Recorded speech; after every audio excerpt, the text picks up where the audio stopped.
So the first thing you need for this wreath is yarn of your choice. I just happened to choose white because I was going with my snowball theme, along with a piece of cardboard. I cut it about 2 inches so I can wrap it around, and then some type of a wreath form, whether you want to cut one off from cardboard, or I actually thrifted this one. I think you can buy these Hobby Lobby, Walmart, a lot of different places. So I'm going to start right off with wrapping the yarn around my piece of cardboard about 20 times. Then I'll go ahead and cut the yarn off, and then I'm trying to yeah, so this is the little bit harder part, is where you try to tie it off in the middle with just another piece of the yarn, just a double knot, make sure that it doesn't come loose. And then you're going to actually, those looped over sides, you're going to end up cutting open both of those. And if you have a longer string here and there, just give your little snowball palm a haircut. Now, depending on how much time you want to take and how full you want your palm wreath to be, I am just going to do 1 layer of palms, and the string that you took to tie it in the middle is the string that you're actually going to use to wrap around the wreath form.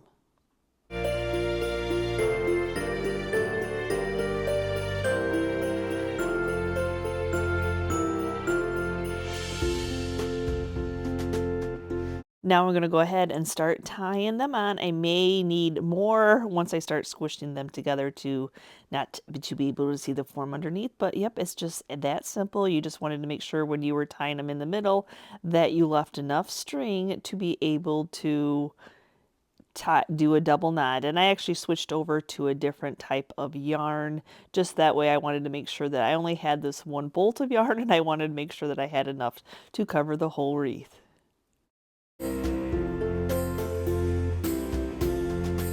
Now, before I get too far ahead of myself, squishing all these little palms together, I want to add a hanging system. And I'm just using one of those fuzzy pipe cleaners in the white that I bought at the Dollar Tree store. That way it blends and it's something sturdy to be able to hang. So I'm just going to go ahead and weave it back and forth. That way it's not going to tip forward or tip back. And then I will just tie them off.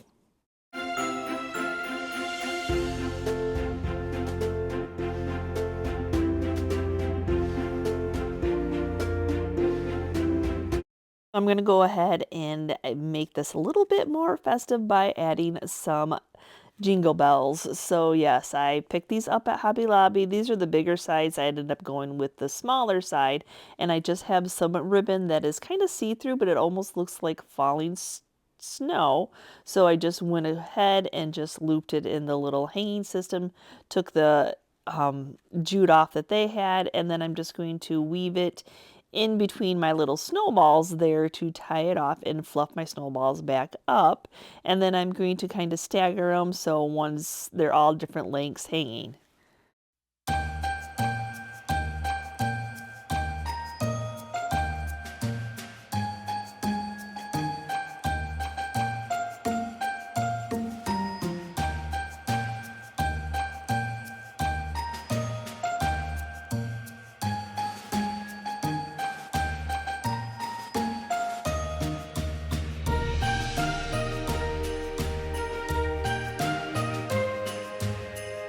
Guys, welcome to the channel. It's Yvonne from Ginger Chick Rehab. Thank you for popping on and checking out what I am up to.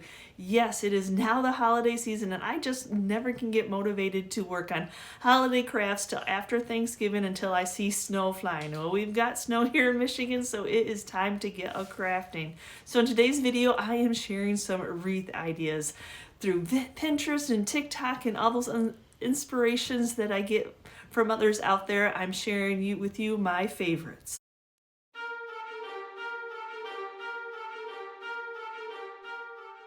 Now this one you're not going to believe. Yes, these are actually mops. Yep, they are mop heads from the Dollar Tree store. And yep, you do see some tea bags there next to that thrifted floral foam wreath. To give these bright white mop heads some age, yep, I just put those tea bags in a big pot of water that I brought to a boil, added them to the pot once it was done, and then just made sure that everything was in the solution, and then I just set it off to the side until I actually could stick my hands in there and wring them out. And to dry them, I actually did put them into the dryer, though I will tell you they are still a little bit damp when I'm working with them. But surprisingly, they stayed together, but they just have that nice, beautiful, aged look. So I just wanted to let you know this was like an 17-inch wreath. So I think I have 8 of the fuzzy mop heads, just depending on what size of form and what form you're using, is how many you're going to need. So yep, I'm just going to go ahead and start hot gluing these on. So I'm just going to start off with the base of the mop head, getting it flat, and then I'll work around the sides to make sure that it is nice and tight.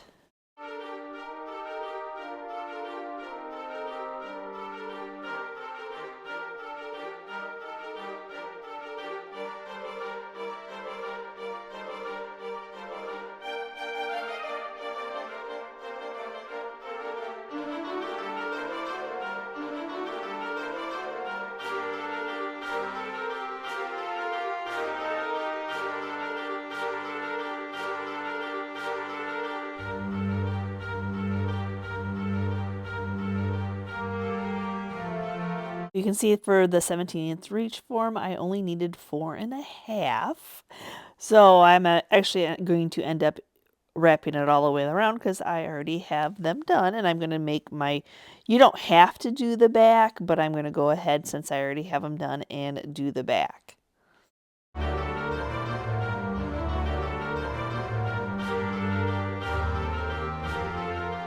For the back, I do not need that full at all, so I'm actually going to go ahead and cut it in half and then just go ahead and glue it on and complete my wreath.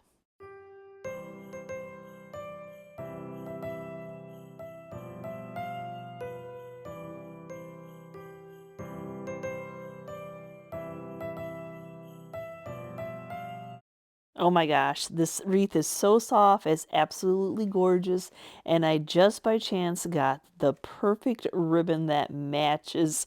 Though my inspiration one that I saw was not quite as dark of an aging as mine was, but I absolutely love it. So now I'm just going to do is I'm just going to make a nice little bow to add some bling to this wreath. And then, as I always say, you just keep doing something till you love it. I did think that it needed a little bit of greenery, and I found these stems, I believe, at Hobby Lobby. All their 60% off Christmas aisles, but I thought the cute little berries matched my wreath, a little bit of green. I just cut them up just to use a few little sprague stems to hot glue in place.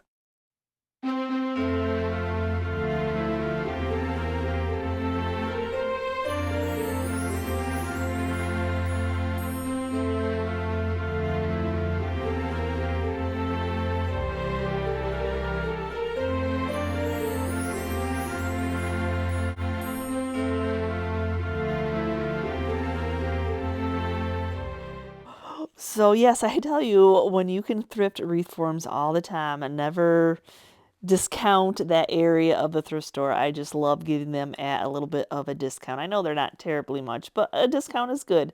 And then I got this yarn at Hobby Lobby. I know there's multiple places that you can pick it up. It just happened to be 40% off that day. It is gorgeous. Now picking the color was hard, but I got 2 coordinating colors. It is so super soft. After a lot of rewatchings on TikTok and YouTube videos, I'm trying to figure out the easiest way. I think these are gorgeous, but wow, some of them are way too complicated, y'all. So this is my version. So all I'm doing is just going to be doing a hand braid. Simple as that. Now this fabric is that type of fabric that if you work with it too much, it starts to not be as pretty. It starts to get all fuzzy. So after a couple trials and error and wasting some of the fabric, I'm like, there's got to be a much easier way than the way I was trying to start this off with at first. So let's get to that one. So I actually bought 2 of these. So what I'm going to do is I'm going to go ahead and start off and start to knot them together. So first I'm just going to go ahead and knot it. I'm going to wrap it around my hand. I'm going to make a knot first. And then as you see, then I start drawing that next piece in. So this is going to make it thicker. Now, if you just did it singly, it wouldn't be quite as thick. So doubling it up is going to make it more puffy. So see what I'm doing is all I'm doing is grabbing those 2, pulling them through, make a hoop, grab it through, just kind of like a type of a braid. I'm not going to worry about the tightness and anything like that. I don't want to touch this yarn too awful much. I don't want to make it fuzzy, but I did have to throw some of that for my first 6 tries away. Like there's got to be an easier way. So as you see, it starts to look like a braid. So simple as that. You just get that loop, pull it through, take that loop that you just now made and pull it through, and then just kind of work so you have plenty to be able to cut off. You don't want to cut it too short to try to add it. You rather have it a little bit too long in having to cut some of it off. But as you see, it's just turning out pretty this way, and way less difficult than trying to wrap it around the form is what I saw a lot of the people doing. I just thought this was too difficult, and it was catching on my metal form, and it was tearing my yarn. And anyway, I like this version a lot better.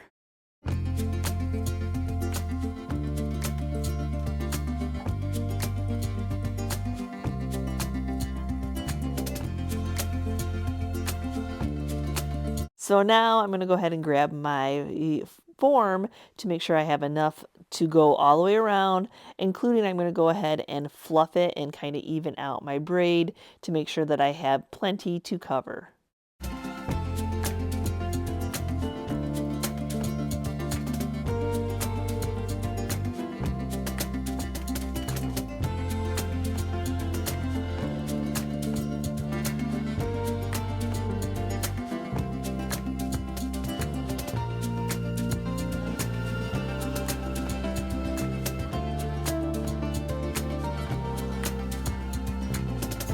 And now what I'm going to do is I'm so sorry that it's kind of off camera.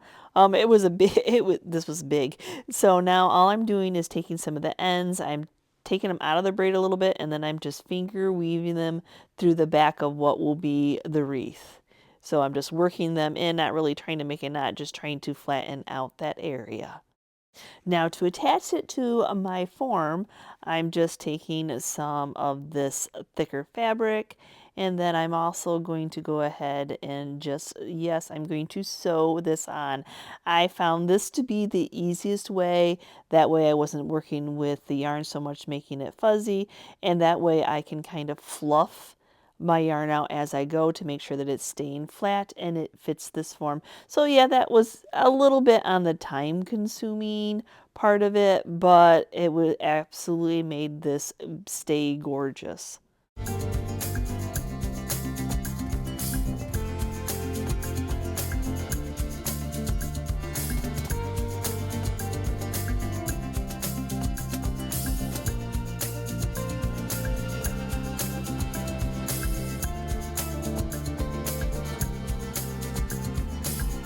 Now, the last thing that I want to do is cover up my area that I tried my best. This is my first attempt, and that's where I'm going to go ahead and put my bow.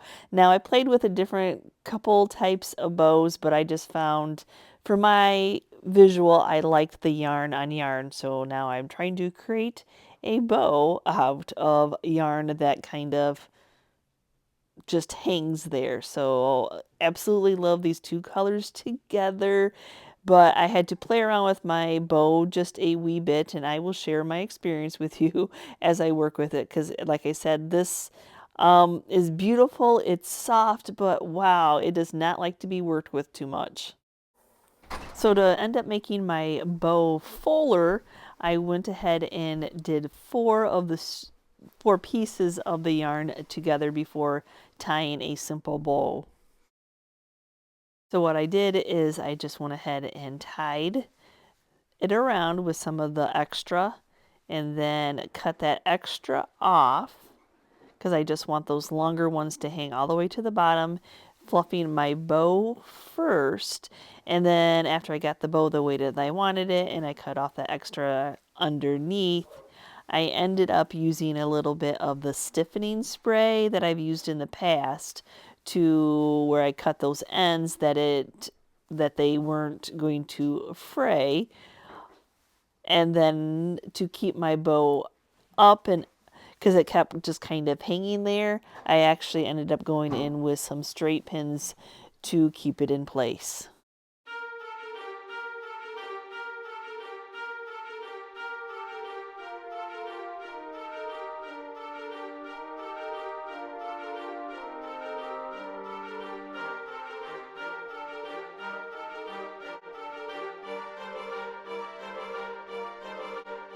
Now for the burlap wreath, we actually need this type of wire wreath form, along with I am using the 10-inch burlap non-wire for this wreath. To start this wreath off, I do need a little bit of the floral wire just from the Dollar Tree store. And all I'm going to do is I'm going to start gathering my end and then tying that in, weaving the wire into it to tie it off.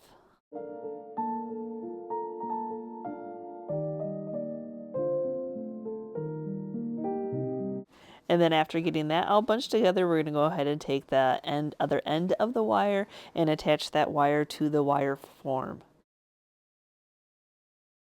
Now that we have that end attached, we're going to start working our fabric into the space provided to pull it through. So all I'm doing is pulling through a couple inches, fluffing it out, seeing if that's the visual that I like. And then after I get that, then I'll go to the next row. Same thing, I'm going to pull that burlap through. I'm going to match up the same height as what I pulled through. And then I'm again, yep, you're just going to keep pulling it through. Now once I've got those, I'm just going to twist my fabric a couple times around. I'm going to push that over to the side, and then I'm going to do that same thing. I'm going to start by inserting in between the wire again, pulling it through, remembering what I pulled. It's pretty forgiving. You want it to look kind of perfectly imperfect, kind of messy. So, but I do find on this size of the form that squashing together two is perfect.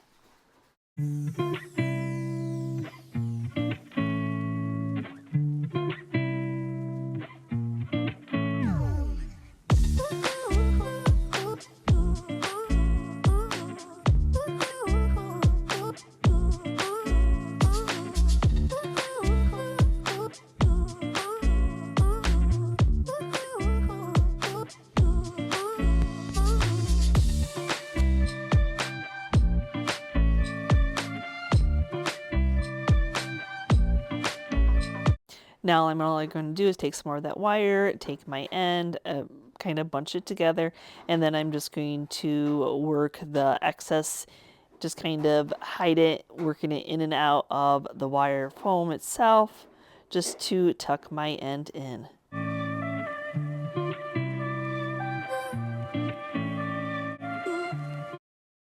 And then to give it more of a festive look, I'm just going to add some of that beautiful ribbon that I used on the mop wreath, which coordinates with this burlap beautifully.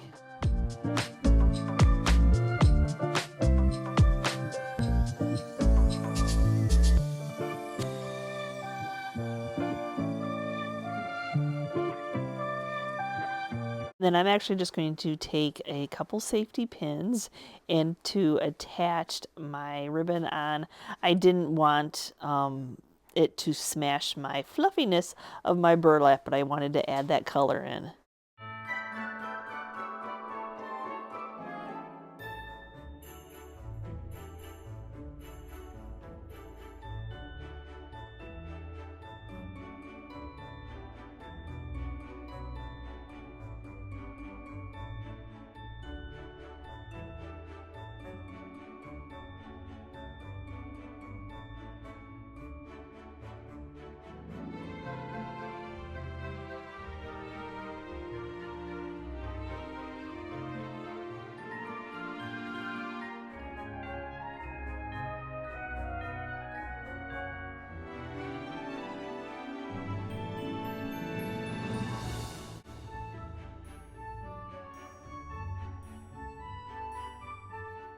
For my last and final wreath, which I thought was going to be super simple, I did not have a coat hanger. A wire coat hanger is what I saw this one. So I actually had another, yes, again, thrifted wreath form. I actually took some wire snips and cut it open that way that I could slide my ornaments. And I just have that big container, which took almost 2 containers to fill this form. I'm not quite sure what the size of it, but as you could see right off the beginning, just sliding these on, I started to have some problems. These are the ones that are the shatter proof, so that they don't break or anything like that, but the little tops started to pull off as I started to add them to this wire foam. So then I had to go ahead and stop what I was doing and going to get the hot glue gun so I could glue them and make sure that they were going to stay attached. And then now I can add them back onto this wire.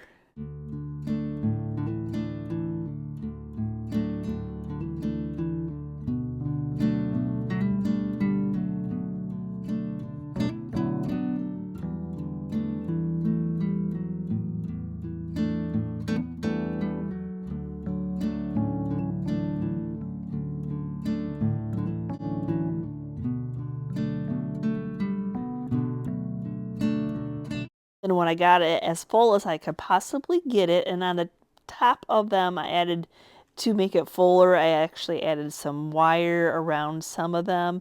And what I wanted to show you here is that I took some nips and that I bent my wire over to kind of make 2 loops to be able to connect my wire together, and then finished it off with some very thick, wide ribbon for the hanger.